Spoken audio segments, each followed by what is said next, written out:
Welcome back to technology. Reliable क्यापिटलले नयाँ विज्ञापन खुलाएको छ। विज्ञापन बारेमा सम्पूर्ण जानकारी थाहा पाउनको लागि भिडियोलाई अन्तिमसम्म हेर्नुहोला र यस्तै नयाँ जब भ्याकेन्सीको लागि च्यानललाई सब्स्क्राइब पनि गरिदिनु। भ्याकेन्सी अनाउन्समेन्ट पनि दिएको छ।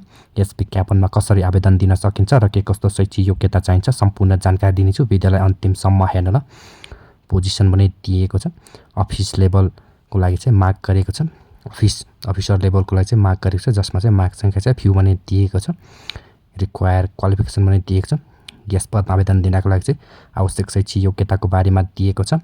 At least bachelor degree in management, economics, ल अर रिलेभेन्ट पनि दिएको छ।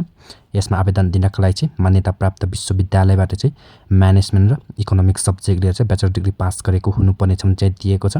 At least 3 years of experience in merchant banking operation, BFIS or investment companies पनि दिएको छ।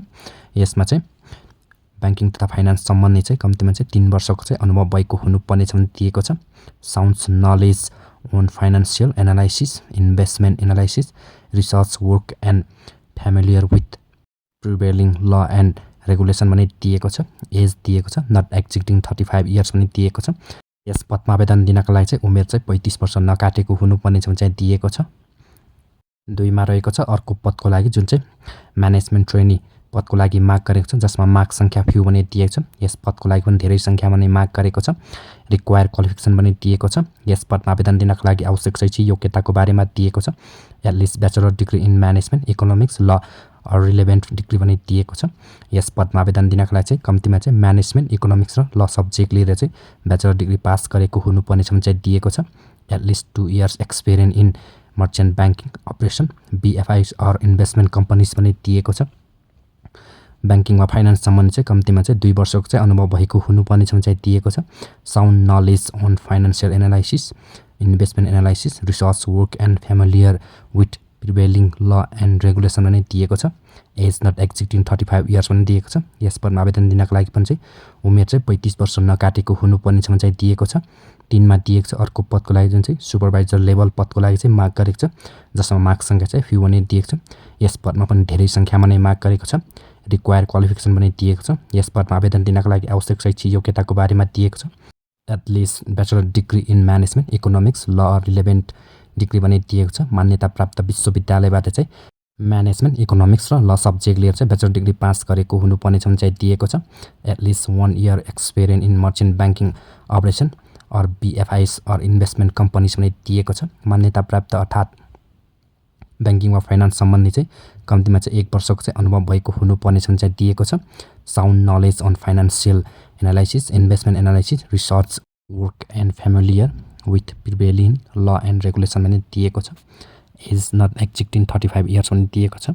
यस पदमा आवेदन दिनको लागि चाहिँ उमेर 35 वर्ष नकाटेको हुनुपर्ने चाहिँ दिएको छ। 4मा दिएको छ अर्को पदको लागि जुन चाहिँ असिस्टेन्ट लेभल पदको लागि मार्क गरेको छ, जसमा चाहिँ मार्क सङ्ख्या चाहिँ फ्यू पनि दिएको छ। यस पदमा पनि धेरै सङ्ख्यामा नै मार्क गरेको छ। रिक्वायर क्वालिफिकेसन पनि दिएको छ। यस पदमा आवेदन दिनको लागि चाहिँ आवश्यक शैक्षिक योग्यताको बारेमा दिएको छ। At least bachelor degree in management, economics, law information technology or relevant degree पनि दिएको छ। मान्यता प्राप्त विश्वविद्यालयबाट चाहिँ म्यानेजमेन्ट, इकोनोमिक्स, ल सब्जेक्ट लिएर चाहिँ कम्तीमा चाहिँ ब्याचलर डिग्री पास गरेको हुनुपर्ने चाहिँ दिएको छ। Sounds knowledge on financial analysis, investment analysis, research work and familiar with prevailing law and regulation पनि दिएको छ। एज नट एक्जिटिङ 35 इयर्स पनि दिएको छ। यस पदको लागि पनि चाहिँ उमेर चाहिँ 35 वर्ष नकाटेको हुनुपर्ने चाहिँ दिएको छ। यस पदमा आवेदन दिनको लागि चाहिँ कम्तीमा तपाईँले चाहिँ ब्याचलर डिग्री चाहिँ पास गरेको हुनुपर्ने छ। यसमा चाहिँ कुनै प्रकारको अनुभव चाहिँदैन, मात्र तपाईँले चाहिँ ब्याचलर डिग्री पास गरेको हुनुपर्ने छ। अन्य जानकारी रहेको छ। If you are interested to work with professional team and merchant banking field, kindly forward your CV, cover letter and other relevant document along with photograph mentioning details information as stated above in email vacancynew21@gmail.com within 7 days from vacancy published date 2026 मे 20 पनि दिएको छ। यस विज्ञापन आवेदन दिनको लागि तपाईँले चाहिँ यो तल दिएको इमेलद्वारा चाहिँ आवश्यक सम्पूर्ण कागजात चाहिँ मेल गरेर चाहिँ आवेदन दिन सक्नुहुन्छ, जसमा चाहिँ आवेदन दिने अन्तिम मिति चाहिँ विज्ञापन प्रकाशन भएको मितिले चाहिँ 7 दिनभित्रमा यसमा आवेदन दिइसक्नुपर्ने छ, जसमा चाहिँ 2026 मे 20मा चाहिँ प्रकाशन भएको विज्ञापन हो। यसरी चाहिँ 4वटा पदमा चाहिँ धेरै सङ्ख्यामा चाहिँ माग गरेको छ। यसमा आवेदन पेश गर्न सक्नुहुन्छ। सो आजको विज्ञापन बारेमा के कस्तो लाग्यो कमेन्ट गर्नुहोला। भिडियो लाइक, कमेन्ट, सेयर र सब्स्क्राइब पनि गर्नु। धन्यवाद।